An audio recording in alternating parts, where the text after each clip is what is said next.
नमस्कार, तुम्ही पाहत आहात महाराष्ट्र न्यूज। आमच्या चॅनलला लाईक करा, सबस्क्राईब करा आणि शेअर करा। नाही तर घराजवळ नोकरी हवी आहे, म्हणून या ठिकाणी त्या बांधवांची उपस्थिती फार कमी आहे। जिल्हा बदले, जिल्हा बदले, अरे कोण म्हणता येत नाही, कोण म्हणता येत नाही।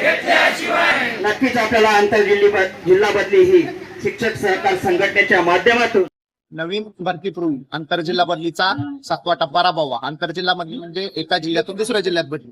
असे आमचे राज्यात जवळजवळ 15,000 शिक्षक आहेत की त्यांना आंतरजिल्हा बदली करायची आहे। त्यामुळे राज्य शासनाला आमची विनंती आहे की शासनानं नवीन भरती पूर्वी आंतरजिल्हा बदली प्रक्रिया राबवावी। मुंडन आंदोलन आम्ही पदाधिकारी सर्वांनी मुंडन आंदोलन भाग घेतलेला आहे, मुंडन केलेलं आहे। पण प्रशासनानं आम्हाला अशी विनंती केली की शासन तुमच्या मागण्याबाबत सकारात्मक आहे, त्यामुळे तुम्ही मुंडन करू नका। त्यामुळे आज आम्ही जोपर्यंत शासनाचा निर्णय येत नाही तोपर्यंत आम्ही मुंडन थांबवलेलं आहे। महिला देखील इथं भरपूर आहेत, त्या देखील मुंडन आंदोलनाला तयार आहेत।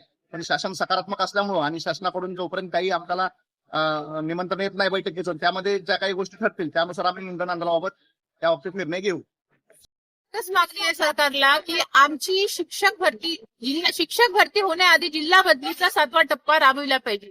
याचा मागचा उद्देश हा आहे की आम्ही 10 वर्षापासून 15 वर्षापासून आमच्या जिल्ह्यात जाण्यासाठी वाट पाहत आहोत आणि जिल्हा बदली न करता सरकार शिक्षक भरती घेत आहे। शिक्षक भरती करायला आमची काही मनाई नाही, परंतु आमचं म्हणणं असं आहे की 10-15 वर्षापासून जे शिक्षक स्वतःच्या जिल्ह्यापासून लांब राहतात त्यांना आधी स्वतः जिल्ह्यात जाण्याचं चान्स द्यावं, नंतर शिक्षक भरती घेण्यात यावी। सारख्या दुर्गम कोकण सारख्या दुर्गम ठिकाणी नोकरी करते। घरापासून आज 20 वर्ष झाले मी दूर आहे आणि माझे पती गंभीर आजारी आहे। त्यांना पॅरालिसिस आणि बायपास सर्जरी झालेली आहे। अशा परिस्थितीतही मी त्यांची काळजी घ्यायला त्यांच्याजवळ राहू शकत नाही। ही फार मोठी शोकांतिका आहे आणि अशा परिस्थितीचा विचार करून तरी शासनाने आमच्या महिलांचा विचार करावा आणि आमची लवकरात लवकर नवीन भरतीपूर्वी तात्काळ आंतरजिल्हा बदलीचा 7वा टप्पा राबवावा अशी